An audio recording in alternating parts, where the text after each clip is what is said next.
a city of extremes, the headquarters of trillion-dollar tech startups, and tent encampments. Historic migrations that have made it the birthplace of movements and a system brutally strained to breaking point. How can a place be so rich yet so poor? But beyond Silicon Valley's glossy offices lies a tale of inequality, housing crises, and the complex realities of innovation. Is this futuristic but also dystopian? If LA is the car capital, then this is the tech capital. Welcome to part 2 of our California journey. I'm a geographer and my dream is to travel the world, tell their stories, and one day build a sustainable hotel. I'm Mickey Eva and this is my travel journal. Welcome to San Francisco Bay Area, California. But real quick, where is San Francisco exactly? So San Francisco is not just a city, it's also its own county, sitting at the very top of the San Francisco Peninsula in North California, right by the Pacific Ocean, and hence the Bay. It is part of the larger Bay Area, which includes Oakland, Berkeley, and yes, the Silicon Valley down south, home to tech giants like Apple, Google, Meta, etc. We're in North California, which is about an hour flight from Los Angeles on the west coast of the US. So we flew in via Singapore Airlines via a direct flight, which lasts about 16 hours straight from Singapore. And we landed at the San Francisco International Terminal, or SFO. And yes, that sounds a bit generic, the International Terminal, because SFO has 4 terminals. Terminal 1, the Harvey Milk Terminal, named after the LGBTQ rights icon Harvey Milk. This is also where we went through for our Southwest flight from Las Vegas. I would definitely recommend Southwest Airlines for domestic flights because it's the only airline that includes 2 checked-in luggage, unlike the others that don't include that at all, or you have to pay on top of your airfare. However, be warned that this is the first time we've encountered this. It's like this old cinema type of model wherein you buy tickets but not with an allocated seat. So don't be so surprised when you get on a Southwest Airlines flight. There will be no seat allocation until you board the plane. So it was just a little bit weird for us. We got by fine. It's just that you have to make sure where your hand carry luggage, where you put that, because that is also included. So I think that's free luggage checked in, and then your hand carry luggage as well. There are some airlines that even for the hand carry luggage, you will have to pay nowadays. It's so weird. I think that was Frontier Airlines, but Southwest Airlines is very generous with your check-in and your hand carry luggage. Terminal 2 at SFO is with Alaska and American Airlines, again domestic flights, and Terminal 3 through United and Canada. But these are all domestic, so the International Terminal, or Terminal I, not to be confused with Terminal 1, is where all of the international flights coming into San Francisco. The SFO International Terminal has 2 main wings, the A and the G, so you'll have A gates and G gates. United Polaris Lounge is located on Terminal G, which is available for Singapore Airlines business class and first class passengers, so we're able to access this lounge. It features some high-end dining, a full-service bar, so there was a bartender ready to create any kind of drink that you wanted. There's a sit-down restaurant inside the lounge, and the food was pretty good. It comes with options for lunch or for the dinner serving. So I'd imagine this would be closed at off hours, but luckily we were here around just in time for the lunch. It is near the security checkpoint of Terminal G, not a long way to go. It was quite convenient to walk around and has lots of these working spaces as well. The couch, lots of universal outlets. Other options getting to San Francisco is via the Oakland airport. We didn't get to try that out because our flights were all in SFO, both the domestic and the international. Or if you're driving from around California, like maybe from LA or other parts of the US, you might want to try out the Pacific Coast Highway. We really wanted to check this out, especially during the day and around sunset. I think that would have been so scenic, but we just didn't have the time. It's a 7-hour drive at least. When it comes to SFO, let me know if you want me to do more reviews of the flight itself. And I was actually going to put out a video on a first class flight. I'd like to offset my carbon emissions first before doing that. But yeah, going back to San Francisco. SFO is quite a big airport. It has everything you need. It's quite modern and clean. And I've heard a lot of horror stories about American airports in particular, but San Francisco is one of the exceptions. LaGuardia Airport was pretty good as well in New York. But SFO really stood out as like a major airport, and it's really nice and clean. It looks very international as well. It would look like something you'd see in Singapore with these fountains, or like maybe similar to Seoul. Incheon Airport, which is a really, really good airport, really clean and have really high standards. So definitely recommend SFO.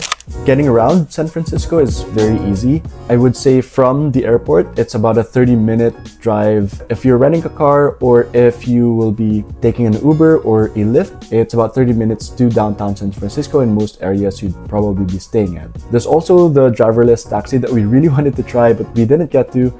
This is Waymo. Make sure that your phone is set in the US. You can download the app and actually use it, because even if you do have a US number like we did through our eSIM, we weren't able to book or to download and use the app until I used my extra spare phone and set the region for that phone to the US. So something to keep mind of, but that would have been really cool. I was really impressed with how Waymo operated. We would see that randomly across the street in San Francisco, and we'd be really impressed. And of course, how can I forget San Francisco's iconic train cars? You can purchase tickets via the Mooney mobile app or clip a card, or buy at the station with cash or card for either the historic streetcars or the classic cable cars. So where to stay in San Francisco?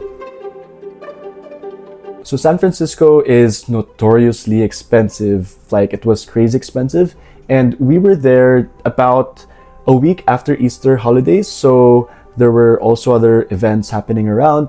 It was just right after Coachella, and I saw there were some tech events as well, some conferences in Silicon Valley. And on the week we were there, so nightly rates were around $300 per night, even for like normal 3-star hotels. 4-star hotels probably even more expensive. So our budget is around $250. So around that budget, we got to book a Motel 6. And quite a sketchy part of San Francisco, one that has been described as a zombie apocalypse in many of these videos on media, on the news, etc. Even some locals that we spoke to was saying, oh yeah, the zombies, etc. It's really sad seeing this kind of level of homelessness and drug use out in the air, the open. But yeah, we weren't in the Tenderloin area, which I heard should be avoided at all costs, especially if you're just visiting or would like to walk around at night. It's not very safe. I didn't get to check out that area, but we're staying really close to the Tenderloin in this general area of the San Francisco City Hall, the UN building. This is the Civic Center area, but we kind of stayed, the Motel 6 was up here, up a bit north of the town of the City Hall, and so it's closer to Tenderloin. So Motel 6, I would not recommend, absolutely not. I felt quite unsafe, to be honest, and lots of shops had like broken glass when I was walking around. It didn't feel very pleasant, like I felt quite unsafe. So I would not recommend this, especially if you're visiting San Francisco for the first time. This might spoil your experience. Every additional few dollars you'd want to spend per night on a nicer hotel, that's absolutely worth it. So we ended up not staying the whole 3 or 4 nights at Motel 6. Although we paid the full price, we opted to move to a different hotel, which we actually stayed in for 1 night before moving from San Francisco to LA. And this is the BI or Bay San Francisco, which I would actually recommend. It's really good value for your money. The rooms are quite spacious. They have a microwave, which is very important to us because we would order in late at night when we're working and we want to be able to reheat or microwave our food, essentially. The gym is quite spacious, complete in terms of equipment, but it's good enough. There's quite a big space and there's water, there are towels here. It's really convenient going downstairs and being able to work out on the 4th floor of Bay San Francisco at any time you like, which is really ideal for us since we're working remotely and we would be working in different time zones and would have calls in the middle of the night or would like to prefer to work out early in the morning or late at night, etc. So that's really important for us. And there's water and ice dispenser in most common areas. It's not the luxurious kind of hotel by any means, but it's quite modern and clean.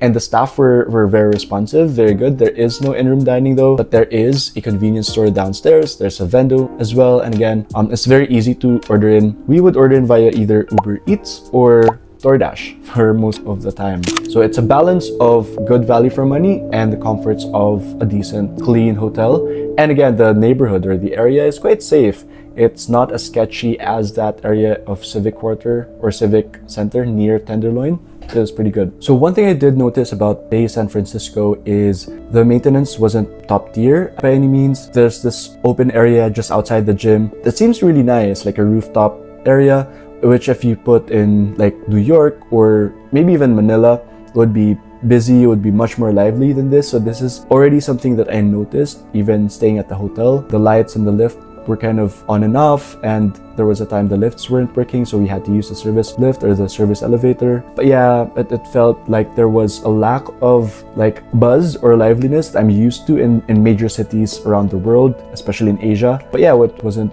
terrible at all. Really good hotel. I definitely recommend that. And to book this hotel or any of the other hotels, I would recommend check out the description for links to book them directly. And these are very good. There's also different levels, like from budget to more luxurious. And yeah, I hope you find your hotel in San Francisco. What to do in the San Francisco Bay Area and in Silicon Valley. And the last one is a bit personal to me, and I'm sure that's something that you've not seen on social media or in media. But yeah, I do really recommend that you check it out. So to maximize your trip around San Francisco, I would recommend checking out the Big Bus San Francisco. Through it, you can visit most of the locations that I'll be talking about in this video, plus a lot more that I didn't get to visit. So yeah, it's really good value for money. Again, you can book that directly through the link below. But to talk about the San Francisco sites, I had a very short time in San Francisco though, so I wasn't able to explore a lot of the other great places, but here are some of the top ones. So San Francisco and Silicon Valley, two sides of the same coin. Out in Silicon Valley, we checked out the Apple HQ, but you only get to see the visitor center, but you get to see the main kind of spaceship looking building, which is obviously Steve Jobs' legacy. This has been his vision for the Apple campus for a long time, and he didn't get to see it through when he passed, unfortunately, but this is his vision realized, and you can really see it at the rooftop of the visitor center. So I'd recommend that should be the first one you go to. It was our mistake that it was the last one that we checked out, because I only realized that when we were at the cafe and I was looking at the classes. In Apple stores, you'd have these classes or lectures, right? And then there was a class around photography, and part of that class was going upstairs to the rooftop and taking pictures of the actual Apple campus. And that's when we went upstairs and checked it out, but it was already too late. The visitor center was closing, so do spend some time in advance going upstairs before you shop around or go to the cafe. But yeah, it's really cool. We got to check out some of the merchandise that's exclusive only to the visitor center, I think. I got myself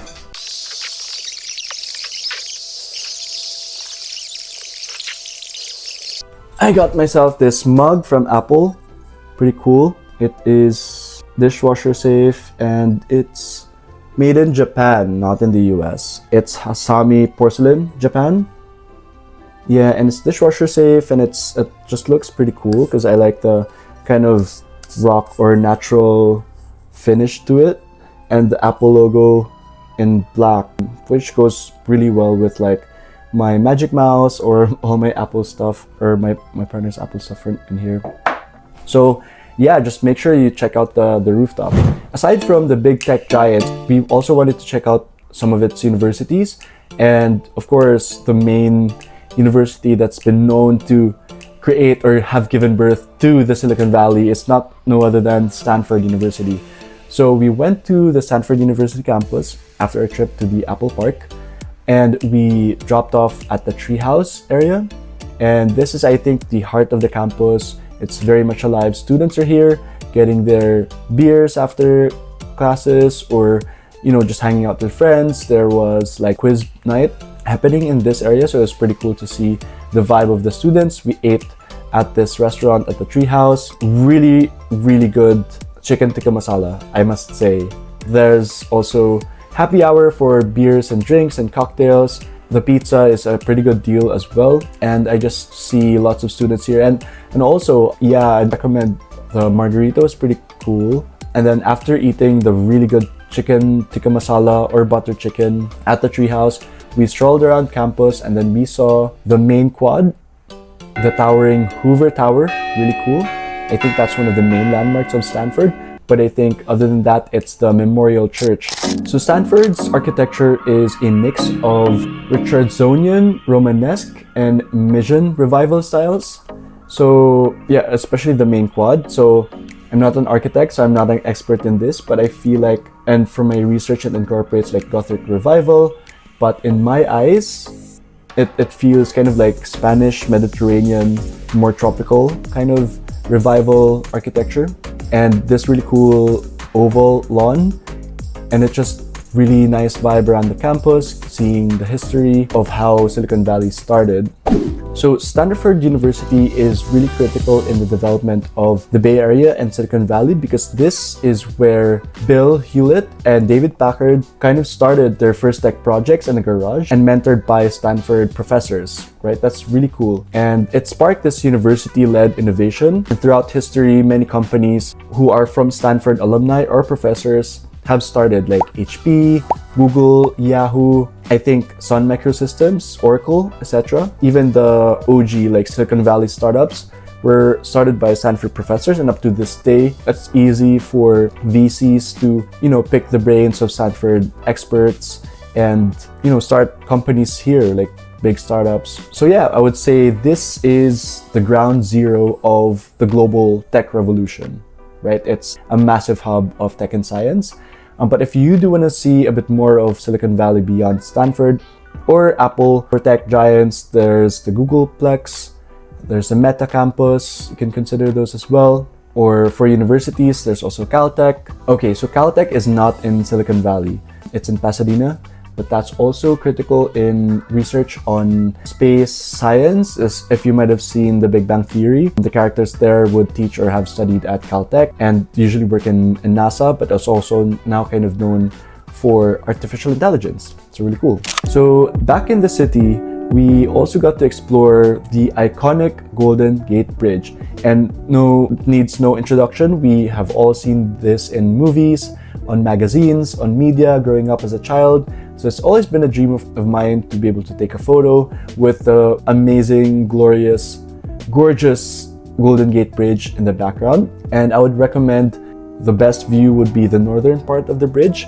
So there is a viewpoint here, you can check it out. I would say maybe it's about a 20-minute drive from like the Civic Center or downtown San Francisco up to that point. It's really, really windy and can get really cold, so bring some warm clothing with you. But the views, they don't disappoint at all. I took a lot of videos, and it's just amazing when a cruise ship actually passed underneath the bridge, which gives you a sense of just how massive and huge this is. And this cruise ship is probably like a few floors at least, like at least 8 stories or 8 decks high, and it just swoops right in under the Golden Gate Bridge. It's really so impressive to this day. See, I'd recommend this point of view because you would see not just the Golden Gate Bridge, but the San Francisco skyline itself, with landmark buildings like the Transamerica Pyramid, the Salesforce Tower, and lots of other cool buildings. But also the iconic, to the left, I say iconic a lot, don't I? The Alcatraz Island, which is, a historic site, a prison that's, adding to that historical charm of the San Francisco Bay Area. Then there's the Lombard Street, closer to downtown San Francisco. This has been called the most crooked street in the world. As you see, you can admire the twists and the turns and the sharp turns of this road. I would not recommend driving through it unless you're kind of really a pro. I'd imagine it might be quite a stressful experience, so I'm fine walking, but I did get dropped off at the top of the Lombard Street going down south, going down through it by foot.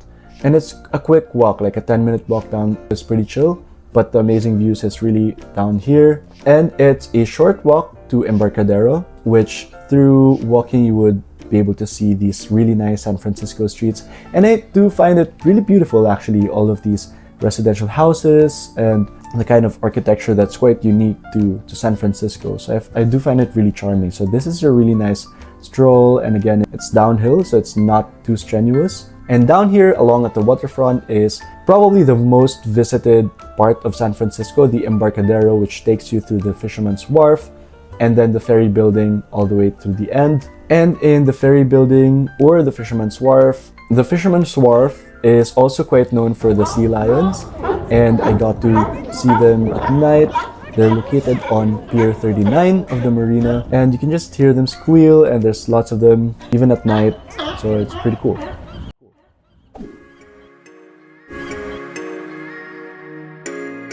Oh, while I was here, this is where I got to try out California's famous In-N-Out burger, which is pretty good. Yeah, it's a California classic. It's still fast food, but yeah, it lives up to the hype. It's pretty good. No shade though, I would still prefer the fries of its East Coast competitor, I would say, Shake Shack. But the burger, I would say they're on par with each other. So yeah, probably not the best In-N-Out. Probably this is a touristy version of In-N-Out. I don't know, I wasn't able to drive, to try it out while we were in LA because the line after the Beyonce concert was just so long.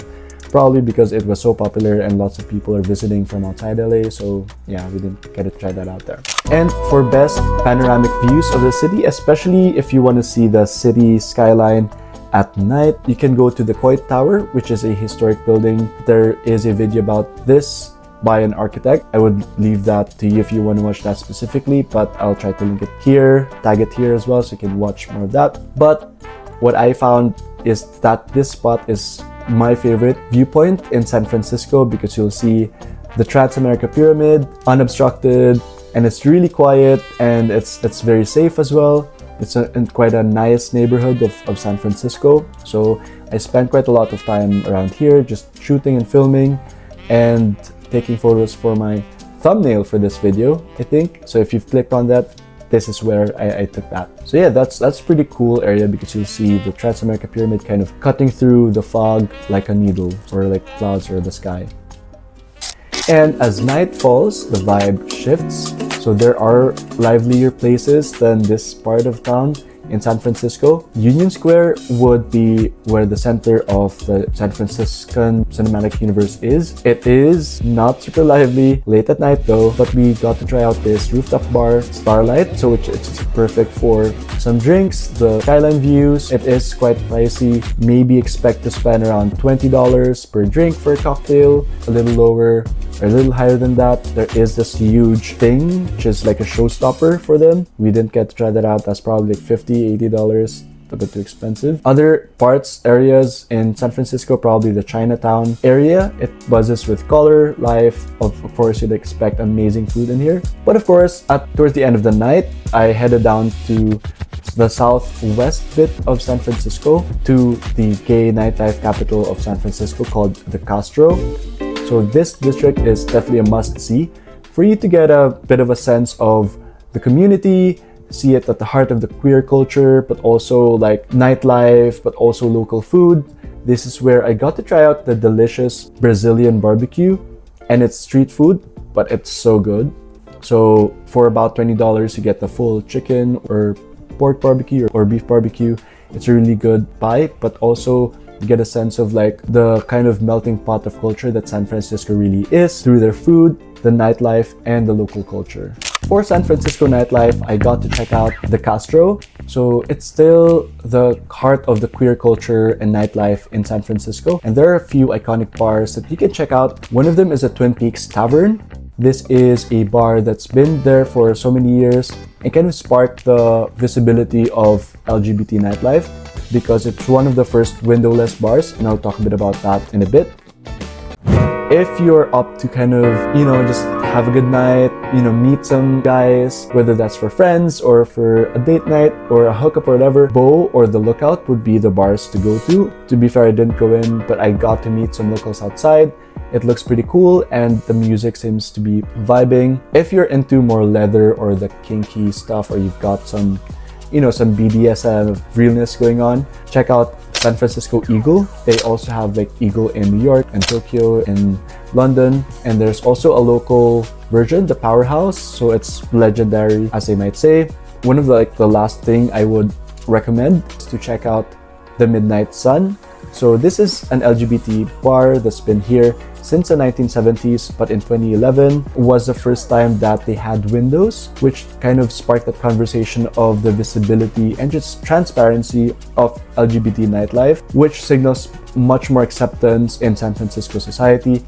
And when I was there, I spoke to one of the bouncers, and he recommended the Mabuhay Bitches, which are actually the reason why I was visiting there. I knew some of the Filipino drag queens living and performing in San Francisco, and this bouncer told me that they are the best performers out there in San Francisco, and definitely recommended me to see the drag brunch that they're hosting at Midnight Sun. And I would say I'll definitely recommend you check that out. I'll tag them, their Instagram in here, and links in the description as well for their schedules for when their shows are. But yeah, I think that's really cool. What makes San Francisco incredibly unique and colorful is that vibrancy of the LGBT community, and also the immigrants that give it so much color, who brought their cultures, their food, their stories, and their resilience into San Francisco. And it's always been exciting and vibrant. However, some of the recent changes have been a bit more challenging. San Francisco was built by immigrants, Chinese railroad workers, Japanese merchants, and Filipino nurses who to this day serve as the backbone of California's healthcare system. Also, the African American community, Latino, and LGBTQ communities made this much colorful and what we see today. Recently though, it's been the tech and finance sectors that have made it a richer place. Yet today, many could no longer afford living here, and even techies are moving out, leaving fewer and fewer people to support local businesses, which have recently been dying. Widening wealth gaps and cuts to aid and healthcare, and shrinking social protections have left communities struggling. Innovation alone won't fix a system that defunds social protections for the most vulnerable, especially if innovation only benefits a privileged few. So what's the future of San Francisco? Is innovation enough when it comes to the cost of the community? Silicon Valley made devices and apps that have made our everyday lives much better than it was before. I'm recording this on an iPhone and posting this on YouTube, or you're watching this on YouTube, and that's extremely valuable. It brings so much value to our daily lives. But also platforms that have profited off of algorithms that have exacerbated inequality in many parts of the world. Innovation alone won't fix a system that defunds the most vulnerable. California's always been a symbol of what's next. It gave us, technology, but also Hollywood, hip-hop music, freedom of speech, Harvey Milk, the LGBTQ plus liberation movement, HIV and AIDS activism. These things that actually made America great. Innovation definitely still lives here in green technology, worker co-ops, public housing experiments. Now it's home to 8 of the 20 biggest companies in artificial intelligence. And Waymo, super impressive. It has shown to reduce car crash fatalities and fewer injury crashes by 85%, and that's just life-saving technology. And SF is on the brink of another tech revolution. But let's be real, we don't just need tech revolution, what we also need is development, innovation. It is a perfect storm for tech, policy, grassroots organizing, and social enterprise that drives real impact to the people often left behind. I've always wondered why May 1st, or Labor Day, wasn't a public holiday in the US, and I learned from a post from Sunrise Movement that apparently it was US workers and the labor movement that made May 1st a historic day because of winning or victory around the 5-day work week or the 8-hour workday. However, President Cleveland moved this to September precisely to invisibilize or erase this courageous history. But when I was in San Francisco, I saw some people organizing, and I think the spirit of May Day is very much alive here. And that's why I think one of the keys to solving our problems or solving the issues in San Francisco is organizing. Whether that's organizing for fair wages, like calling for a 200 peso minimum wage, or addressing systemic issues of inequality, like taxing the billionaires. We rise when we can rise together.